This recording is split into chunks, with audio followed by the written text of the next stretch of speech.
veux exister et je ne veux pas exister à travers les autres. J'existe à travers moi-même, donc à travers mon patrimoine, et puis je veux transmettre ce patrimoine avec ce que j'y aurais ajouté aux générations qui viennent. Pour moi, ça devrait être la démarche. Il n'y a pas d'autre démarche. Vous naissez dans une famille. Je crois qu'il est bon que les membres de cette famille, les vieux, les jeunes, les oncles, vous transmettent le patrimoine de cette famille, de la même façon qu'on vous transmet le champ de cacao, on vous transmet le champ de café, on vous transmet aussi le savoir, on vous transmet les coutumes, les lois et coutumes de chez vous, et vous les enrichissez pour les transmettre aux suivants. Pour moi, donc, revaloriser le patrimoine africain, pas seulement le Côte d'Ivoire, mais tout le patrimoine africain, fait partie de quelque chose d'absolu. Ce n'est pas discutable.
Les énergies, où je les trouve dans tout ce qui m'entoure.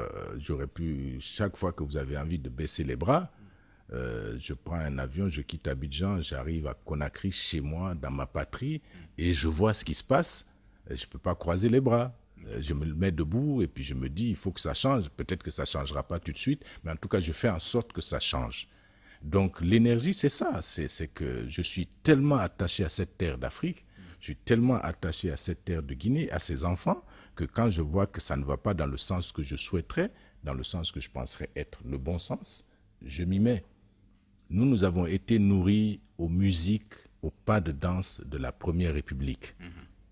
Ce n'est pas faire de la politique que de dire que la Guinée a régressé en la matière. On n'est présent nulle part. Lorsque vous écoutez un morceau de Bembeya écrit il y a 30 ans, il y a des harmonies, il y a une composition, il y a du texte, il y a des arrangements. Aujourd'hui, ce n'est plus ça. On prend 2 notes, 2 accords et puis on brode dessus. Et puis on dit on a fait un morceau. On fait un clip, on est habillé de je ne sais quoi, on se met devant un immeuble et puis on danse, on chante. Je ne lance la pierre à personne. Au contraire, je dis tout ce monde-là, ce sont mes enfants. S'ils sont comme ça, c'est parce que moi, j'ai été absent pendant... Pas moi, Souleymane Coly. Je veux dire, nous, les pères, nous avons été absents, nous avons laissé la culture à l'abandon. Il faut la reprendre. Et puis remettre tout simple. Donc voilà là d'où je puise l'énergie. Et je sais que c'est possible. Ce qui a été possible avec ce peuple hier peut l'être aujourd'hui et demain.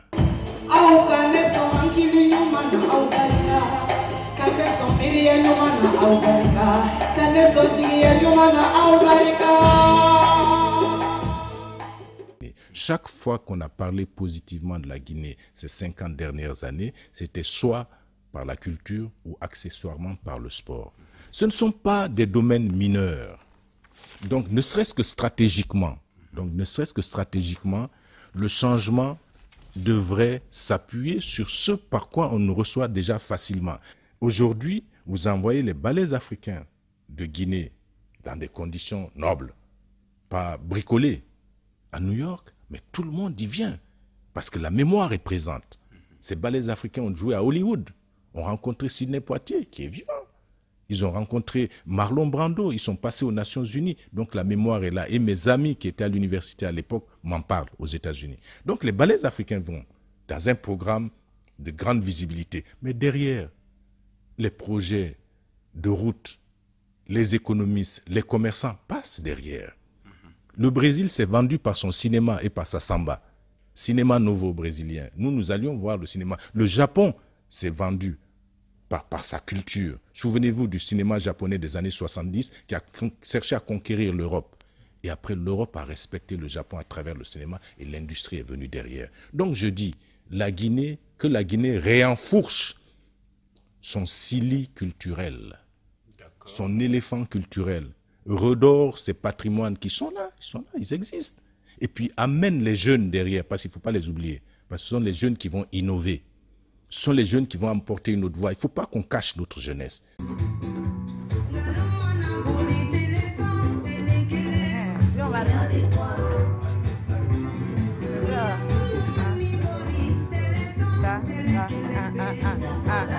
Bon, maintenant ça a changé.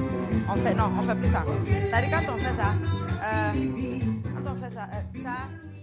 Nous partageons une vision de la Guinée, une vision qui doit être portée par les jeunes. Nous vivons ce que j'appelle le temps additionnel de notre vie.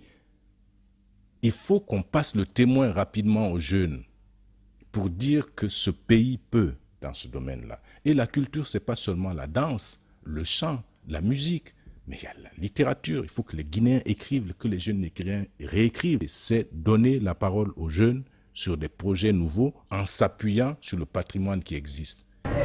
C'est un acte de transmission. On va transmettre le témoin parce que personne n'est éternel. Et mon héritier, là, voilà. Ma héritière.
Moi, je demande au président de la République de faire de la culture une des priorités, comme il en a fait pour l'agriculture, comme il le fait pour les bauxites.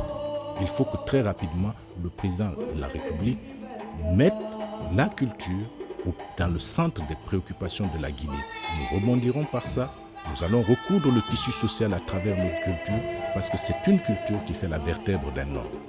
Si vous voulez avoir des Guinéens qui tiennent debout dans le débat régional, africain, sous-régional et international, il faut qu'ils soient des Guinéens remplis de leur culture, fiers de celle-là et la maîtrisent.